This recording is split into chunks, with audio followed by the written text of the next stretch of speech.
Hi there, this is Chris, the chap in the cap from Motor Legends. I'm here today to talk to you about washing your motorcycle clothing. In particular, I'm going to talk to you about a product from a company called Storm. It's a product that's been developed in conjunction with Rucker. It is recommended by Rucker. We also think it's the best product out there. And I'm going to talk you through it, but I'm going to talk you more importantly how to wash your clothing effectively and why you need to do so. Right. You spend a lot of money on a waterproof motorcycle jacket or suit or trousers. It's a very technical piece. It does an amazing job or can do an amazing job for you, but you have to look after it. I'm going to explain the things that you need to do to keep it at its optimum performance. If you're riding along in your jacket on a winter's day, all the crud off the road dirt, the grime is encrusting itself into the pores within your jacket. Imagine for an instance that you're driving down the road in your car, the washer reservoir is empty, the mud is coming off the road on the windscreen, your windscreen wipers are rubbing into the screen, and before you know it, you can't see anything through the screen. That is what is happening to your motorcycle gear as you ride along in the winter. All of that road grime and dirt is becoming encrusted in the pores of the membrane. Now, the problem is this. When you get off the bike, that dries. You maybe can't see it because you're wearing a black jacket, but that dries out. But you then have a jacket in which all the pores are filled with dust and dirt. When it rains, what happens is that dust and dirt attracts the water. It is what we call hydrophilic. So it increases the propensity for whatever garment you're wearing to wet out because it's sucking the water in. The more water you've got in your jacket, the heavier it's going to feel, the colder you're going to feel. It'll move through, it'll pull the water into the jacket. It might not get through the waterproof membrane, but it will reach a situation far more quickly where it's in a state that we call wetted out. So the jacket is just soaking wet. You're riding along at 70 miles an hour. You've got this wall of water around you that's making you feel cold. It's unpleasant. It's not nice. When you go to dry the jacket, it's soaking wet. It'll take all night to dry. We don't like wetting out. So a jacket that is dirty, that is not washed, that has years of incrustation of road grime and dirt is going to wet out more easily.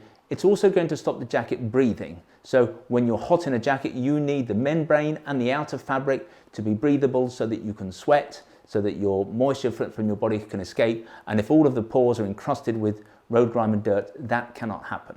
Now, one thing I'm just going to mention, because people may say, it doesn't matter, I've got a laminated jacket. Well, to an extent, I agree that if you've got a laminated jacket where the membrane is bonded to the outer surface, that your jacket is not going to wet out anywhere near as easily, but the same still applies.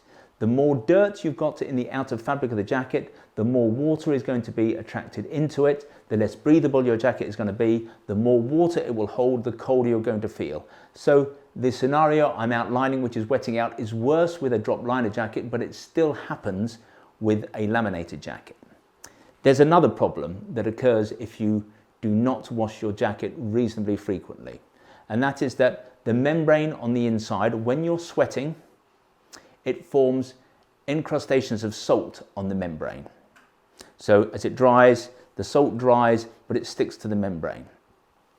When it rains and the water comes through the outer fabric, that salt that's encrusted on the membrane again is hydrophilic. It draws the water in and it can pull it in such that it can then pass through the membrane. So the effects of not washing your clothing as frequently as maybe you should are A, that the outer fabric will draw in water, but also the membrane will suck water in. So it makes your jacket far more effective if you wash it with some frequency. Now, that frequency depends on how many miles you're riding. If you're someone who's traveling, if you're commuting every day, you're doing 15,000 miles a year, I would say you should be doing it once a quarter. If you're someone who does 5,000 miles a year, once a year, I'm sure is sufficient. So, there are some do's and don'ts to washing your gear. The worst thing you can do is throw it into the washing machine with a regular detergent. There is a chance that you will get away with it, non-bios are not as damaging to membranes and the taping that's within a jacket as are non-bios, but any detergent can completely ruin a jacket. So you can go out, spend £500, £1,000 on a jacket, put it in the washing machine with a detergent, and you will basically ruin it. You'll ruin it because detergents will stick to the membrane and it's very difficult to get that residue off the membrane. But importantly, detergents can also attack the tape that keeps a membrane in place. So be it a laminated membrane or a drop liner membrane, membranes are kept in place because they are put together in panels. You have a taping that stops the water getting through, a waterproof taping. If you use a detergent, you can undo the glue there, and that then suddenly means that the taping is useless, your jacket's going to leak. And it is not uncommon for someone to come into our shop and say, I've had this jacket for 2 years and now for some reason it leaks. We ask, did you wash it? No, I've never washed it. We smell it, we can smell the Dow's, we can smell the Persil. If you put your motorcycle garments into the washing machine with a normal detergent, you may just ruin them completely. You may never be able to rescue them. What you need to use is a special formulation. You must not use a detergent, you must not use a fabric conditioner. Now, historically, most people have used Nikwax, and Nikwax is a fine product. They have a washing product and a reproofing product. It doesn't contain detergent, but it is soap based. But what you would do, you would put the washing product in to the dispenser, wash the garment, then when it's finished, you would then do another cycle and put in the reproofer that replenishes the durable water repellent. That's the outer surface, the kind of protector that stops water getting through the outer fabric in the first place. So it works well, but it's not perfect. It is still soap based, and if you have a cycle that doesn't rinse the soap away completely, you can be left with soap residue on the membrane. Again, that's hydrophilic, it can attract the water. So a soap-based solution is not the perfect solution. The other problem with Nikwax is that you have to do 2 cycles. So you put the washer in and then you do the proofer afterwards. Third problem is that Nikwax, because it is soap-based, the amount of product you need to use depends on whether it's hard water or soft water. This product from Storm overcomes many of those issues. Its formulation is not soap-based. You can use the same amount of product in these 2 tins. You get 3 washes. So whether it's hard water or soft water, it's exactly the same. You use both of the products together at the same time. So you would pour the washer into the main dispensing compartment. You would put the reproofer into the softener compartment, run it through once, and then the garments are washed, done, that's it. A couple of pointers that are going to help you do this more effectively. If you can, run your washer through with either Nikwax or this product. Run the washer through first, put some rags in, do it on a hot wash, because really what you want to do, you want to run all of the detergent that's sat in the washing machine through the pipes and get rid of that. Because you can use the very best product, but if your pipes are clogged with detergent, you're going to actually end up cleaning your product with detergent, damaging its waterproofing. Take the armour out before you wash it. Armour does not wash well. When you've completed the cycle, either with Storm with just 1 cycle or with Nikwax with 2 cycles, you pull it out, you let it dry. You do not put it immediately into the dryer. If you do that, you'll end up with a garment several sizes smaller than the one that you put in to begin with.